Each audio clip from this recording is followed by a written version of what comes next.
도중인 오늘은 아담과 하와가 가인과 아벨을 낳고 살던 시대에 대해서 전해드리겠어요. 여기서 가인을 죽이려는 사람들의 실체를 밝히기 전에 먼저 창세기 4장 1절 2절의 기록을 살펴보고자 하는데요. 여기서 아담이 그 아내 하와와 동침하며 하와가 잉태하여 가인을 낳고 이르되 내가 여호와로 말미암아 득남하였다 하니라. 그가 또 가인의 아우 아벨을 낳았으니 아벨은 양치는 자였고 가인은 농사짓는 자였더라. 창세기 4장 1절 2절.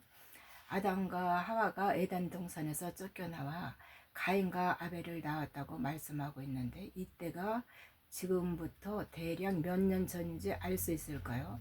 창세기에 기록한 내용들이 이 땅에서 일어났던 실제적인 일들이라면 그때를 알 수 있는 근거도 성경에 있어야 합니다. 사실 그때를 추정할 수 있는 근거가 성경에 기록되어 있어요. 그것은 창세기에 기록된 아담의 자손들이 처음 자녀를 생산한 나이와 그들이 이 땅에서 삶을 향수하다가 죽을 때의 나이입니다. 그래서 이 기록에 따라 아담의 족보에 기록된 자손들의 나이를 종합하여 당시의 그 연대를 추정해 보려 하면 대략 기원전 4천년에서 6천년 사이고 또 아담과 그의 자손들이 살고 있었던 것으로 추정할 수 있고 또 이 숫자가 어떻게 추정되는지 성경에 기록된 사람들의 나이를 근거로 구체적인 계산을 해보도록 하겠어요. 먼저 창세기 5장에 기록된 아담에서부터 노아에 이르는 족보를 살펴보면요. 말씀에 아담이 130세에 자기 모양 곧 자기 형상대로 같은 아들을 낳아 이름을 셋이라고 하였고 아담이 셋을 낳은 후 800년을 지내며 자녀를 낳았으며 그가 930세를 향수하고 죽었더라. 말씀에 다 이렇게 나옵니다. 셋은 105세에 에노스를 낳았고 에노스를 낳은 후 807년을 지내며 자녀를 낳았으며 그가 912세를 향수하고 죽었더라. 또 에노스는 90세에 게난을 낳았고 게난을 낳은 후 815년을 지내며 자녀를 낳았으며 그가 905세를 향수하고 죽었더라. 또 게난은 70세에 마할렐레를 낳았고 마할렐렐은 낳은 후 840년을 지내며 자녀를 낳았으며 그가 910세를 향수하고 죽었더라. 마할렐렐은 65세에 야렛을 낳았고 야렛을 낳은 후 830년을 지내며 자녀를 낳았으며 그가 895세를 향수하고 죽었더라.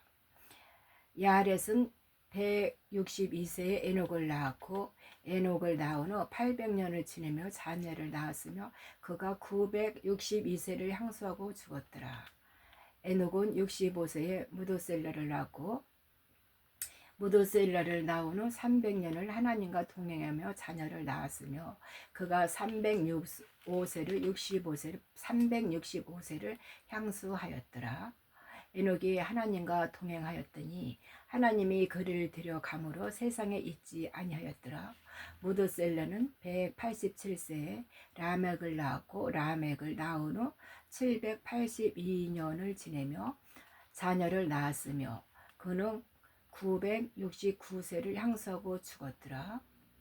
라멕은 182세에 아들을 낳고 이름은 노아라 하여 가로되 여호와께서 땅을 저주하심으로 수고로이 일하는 우리를 이들이 아니하리라 하였더라. 라멕이 노아를 낳은 후 595년을 지내며 자녀를 낳았으며 그는 777세를 향수하고 죽었더라. 노아가 500세가 된 후에 셈과 함과 야벳을 낳았더라. 창세기 5장 3절에서 32절 말씀에 이렇게 기록하고 있어요.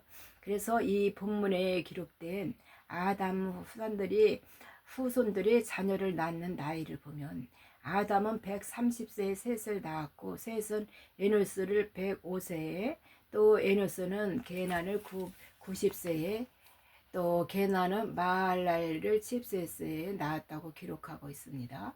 그리고 마할렐랄은 65세에 야렛을 낳았고 야렛은 에녹스를 162세에 또 에녹은 무두셀라를 65세에 또 무두셀라는 라멕을 187세에 그리고 라멕은 노아를 182세에 낳았습니다. 따라서 아담 130세에서 셋을 낳았으니 130에 셋이 아들 에노스를 낳는 나이 105세를 더하고 여기에 에노스가 게난을 낳은 나이 90을 더하고 게난이 말레야를 낳은 나이 70을 더합니다. 이렇게 그 다음에 세대의 아들을 낳는 나이 65, 162, 65, 185, 182를 합하여 나아가면 노아가 태어난 것은 아담 후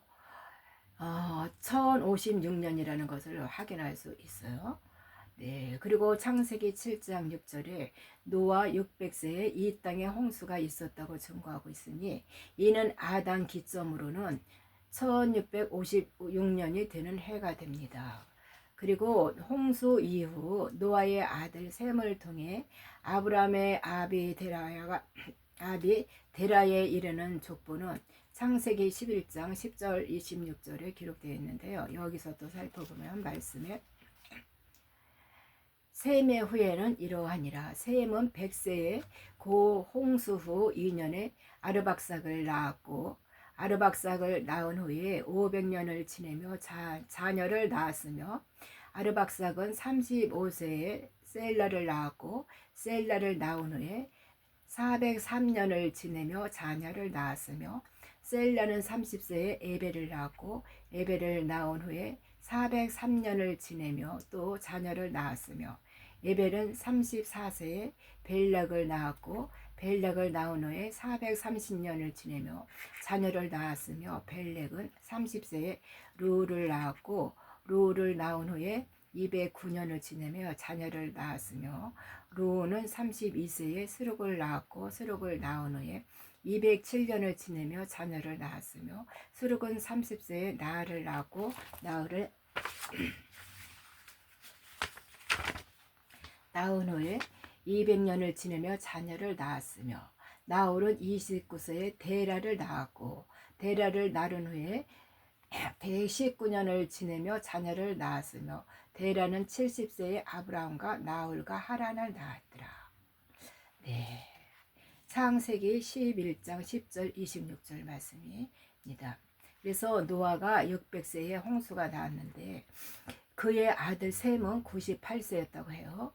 이는 창세기 11장 10절에 셈이 100세가 되어 그 아들 아르박삭을 낳았을 때가 홍수 후 2년이라고 기록하고 있기 때문에 그러면 아르박삭이 35세에 셀라를 낳았는데 이때는 홍수 후 37년이 되는 것이고 그리고 셀라가 에벨을 낳은 나이 30에다가 에벨이 그 아들 벨렉을 낳은 나이 34를 더하고 다시 벨렉이 루를 낳은 나이 30에 루루가 수룩을 낳은 나이를 더하여 대대로 아들 낳은 나이를 합해서 나가게 되면 데라가 아브라함을 낳는 때는 홍수 후 292년이 됩니다. 노아 홍수가 난 해는 아담 후 1656년이라는 것을 앞으로 확인하게 됐습니다. 이 숫자는 1656년에 292년을 더하면 아브라함이 태어난 해가 아담 후 1948년이 되는 해가 됩니다. 그래서 창세기 21장 5절에 아브라함이 100세에 이삭을 낳았으며 이삭은 60세에 야곱을 낳았습니다. 창세기 25장 26절 야곱은 그의 나이 130에 수아의 가족을 이끌고 애굽으로 땅으로 들어갑니다. 그래서 창세기 47장 9절을 보면은 그가 죽은 줄 알았던 아들 요셉이 총리로 앉아있는 애굽에 들어간 해는 아브라함 출생 후 290년이 되고 아담 기점으로 2238년이 됩니다. 그래서 야곱의 인도로 애굽 땅에 들어간 이들은 430년을 그곳에서 보내고 모세의 인도로 출애굽을 하죠. 따라서 애굽을 벗어나는 해는 아담 후 2668년이 되는 것이에요. 그래서 열왕기상 6장 1절을 보면 솔로몬이 전을 건축할 때에 대해 언급하고 있는데요. 말씀해 보면은 열왕기상 6장 1절에 이스라엘 자손이 애굽 땅에서 나온 지 480년이요. 솔로몬이 이스라엘 왕이 된 지 4년 15월 9, 2월에 솔로몬이 여호와를 위하여 전 건축하기를 시작하였더라. 네, 이렇게 말씀했어요. 그래서 솔로몬이 예루살렘 성전을 건축할 때는 이스라엘 자손이 애굽 땅에서 나온 지 480년이요.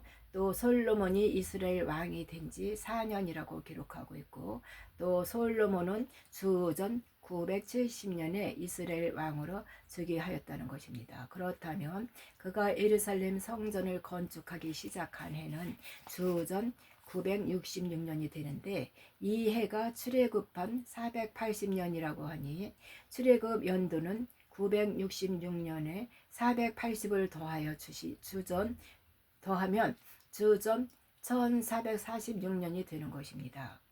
그런데 이때는 아담 기준으로 2668년이니 이 땅에 최초로 임한 영적 세계에 있던 에덴 동산에서 나온 아담은 2668년과 1446년을 합한 주전 4114년으로부터 하와와 동침하여 자녀를 낳는 삶을 시작했다는 결론이 나옵니다. 네, 이 숫자는 성경에 기록된 중심 인물을 기준으로 계산한 것이기 때문에 다수의 오차가 있다고 하더라도 기원전 4000년에서 6000년 사이에 아담과 하와가 에덴 동산에서 나와 가인과 아벨을 낳고 살았다 보는 것이 전혀 무리가 없습니다.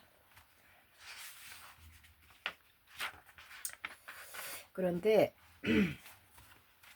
창세기 4장에 아담과 하와가 에덴 동산 밖으로 나와서 자식을 낳은 것과 그 자식들이 농사를 짓고 양을 사육하는 모습을 가장 먼저 기록해 놓고 있습니다. 그 의도는 무엇일까?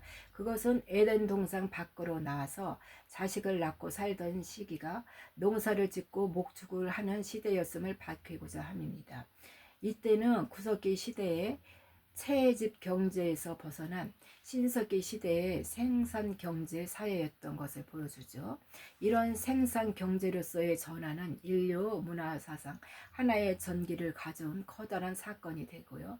전에는 먹을 것을 찾아 여기저기 돌아다니며 생활하던 사람들이 땅에 씨를 뿌리고 가꾸며 열매를 거두며 정착하여 살아가게 되었던 것입니다.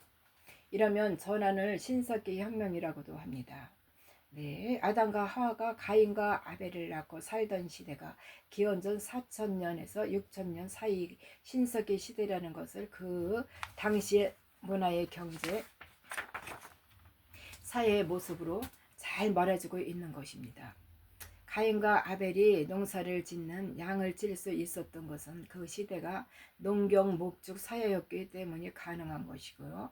또 신석기 시대에 농경 목축 사회는 토지를 경작하여 보리, 밀 등의 곡물을 지배하면서 동시에 목축으로 양, 염소, 돼지, 소 같은 동물을 사육하는 사회였던 것이고, 그때 산으로 들로 나아가 필요한 것들을 채집하여 생활하면서 이제는 정착하여 필요한 것을 직접 지배하며 키울 수 있는 농경 목축 사회의 생산 경제로서의 전환은 사람들의 삶에 커다란 변화를 가져다 주었던 것입니다. 고고학적 자료를 토대로 살펴보면 신석기 시대의 시장 경제 구조는 농산물과 목축으로 사육한 육축 등의 물물 교환을 통해 상거래되었던 것으로 알 수 있습니다. 네, 감사합니다. 여기서 마치겠습니다.